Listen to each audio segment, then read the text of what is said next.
Intro.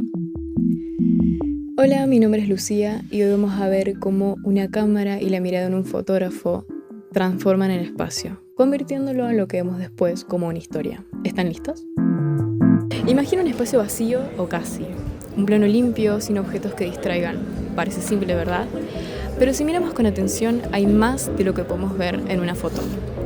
En la fotografía vemos al mundo como una secuencia de paisajes, personas, objetos, pero en realidad estamos viendo solamente el punto de vista de un fotógrafo.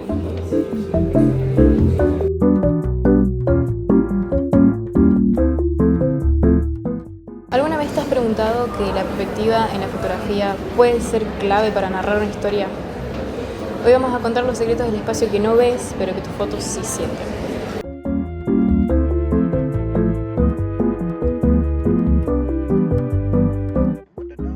Cuando hablamos de una imagen, pensamos en lo visible como el sujeto, el color y la luz. Pero aquí solo estamos viendo la composición que eligió hacer un fotógrafo, muy distinta a la que podría haber hecho otra persona en el mismo momento.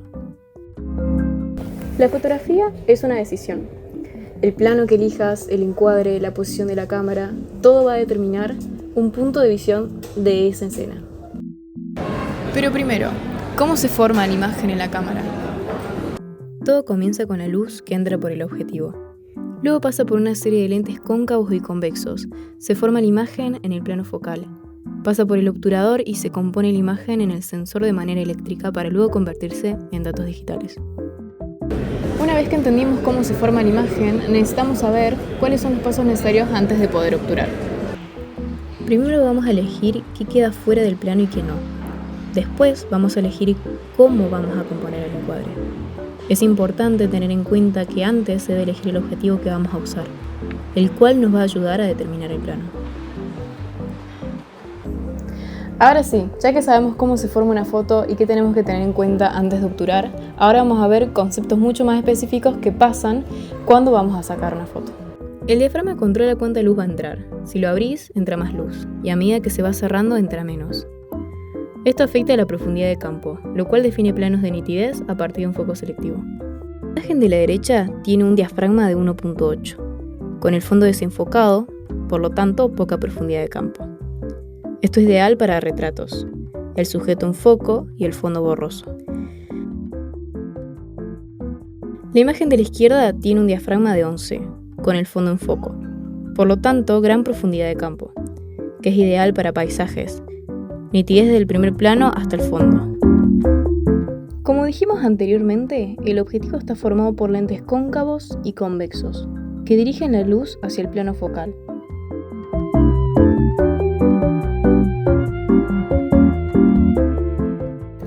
Pero hay un concepto clave que cambia todo, y esa es la distancia focal.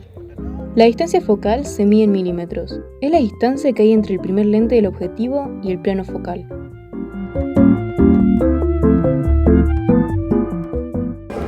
Si la distancia focal es mucho más corta, el campo de visión va a ser mucho más amplio. Pero si la distancia focal es mucho más larga, el campo de visión va a ser mucho más cerrado. Ahora pasemos al ojo de la cámara, el objetivo. Cada uno se clasifica y divide por algo clave, la distancia focal, ya que es lo que define cómo vamos a ver la escena. Cada tipo de objetivo tiene una función y una sensación espacial propia.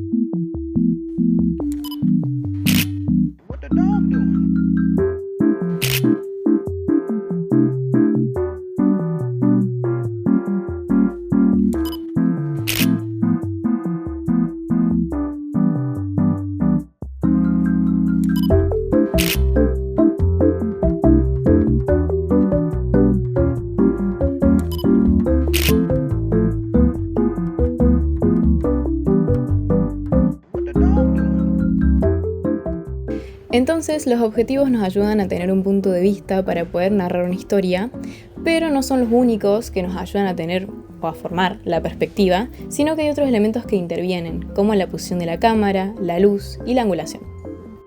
El objetivo es la herramienta principal que ayuda a controlar cómo el espectador percibe el espacio y la distancia en la escena.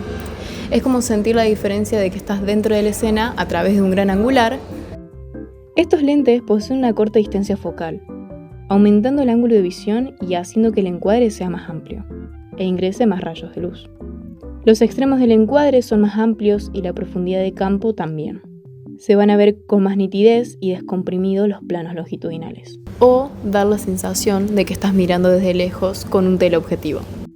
Los teleobjetivos poseen mayor distancia focal, por lo que a medida que aumenta, se disminuye el ángulo de visión y se va a ver más acotado el encuadre. Se comprimen los planos longitudinales hacia atrás y hacia adelante. Lo que está más lejos parece que está más cerca. Una vez que entendemos cómo la cámara ve, el siguiente paso es el más consciente de todos. Qué mostrar y cómo ordenarlo dentro del marco. Y esto es la composición. Componer es dirigir la atención del espectador. Es manipular el espacio para generar una emoción, una idea. Pensarlo como un lenguaje.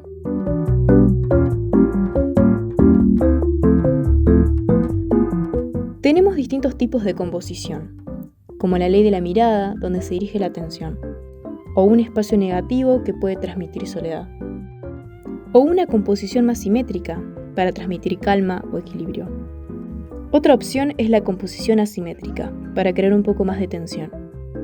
Ahora vamos a hacer un pequeño experimento para ver cómo el espacio se puede manipular a través de ediciones y técnicas claves. Y vamos a ver cómo podemos cerrar y abrir nuestro mundo visual. Comparemos la misma foto, pero sacada con dos objetivos distintos, como el gran angular, que expande el espacio, y con un teleobjetivo que lo comprime. También en un mismo plano podemos modificar el diafragma y elegir si queremos abrirlo para borrar el fondo y así aislar el sujeto, o cerrarlo para poder revelar cada detalle del contexto. Ya sabemos que la distancia focal determina si nuestro campo de visión es amplio o cerrado, y esta decisión condiciona directamente el plano que elegimos. Si buscamos mostrar al sujeto en su ambiente, usamos planos más amplios, donde se necesita un objetivo de corta distancia focal. A medida que nos acercamos al sujeto, el plano se cierra. Esto nos permite dirigir la atención a la acción o a la vestimenta. Para capturar la emoción y la expresión del rostro, elegimos un primer plano. El objetivo ideal será uno de mayor distancia focal, que comprime el espacio sin distorsionar los rasgos. Y finalmente, el plano detalle, que aísla un elemento para enfatizar su significado en la historia. Por esto se dice que el espacio tiene emoción también. Una vez que entendemos cómo la cámara lo construye, podemos elegir exactamente qué es lo que quiere sentir el espectador cuando ve nuestro trabajo. Finalmente llegamos al punto cumbre, que es la construcción de las perspectivas mediante el espacio, ya que este no es solamente un contenedor, sino que es un personaje más. Recordemos que el espacio invisible también es parte del relato.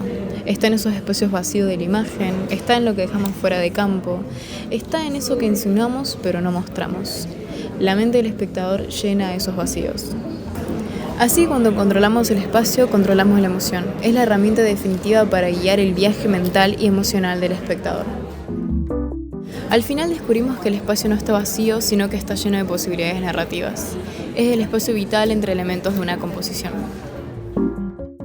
Es la distancia emocional entre dos personajes, la emoción que no se dice, pero que impregna en cada fotograma. Y una vez que aprendes a usar ese espacio, a sentirlo, tus imágenes por fin pueden hablar por sí solas.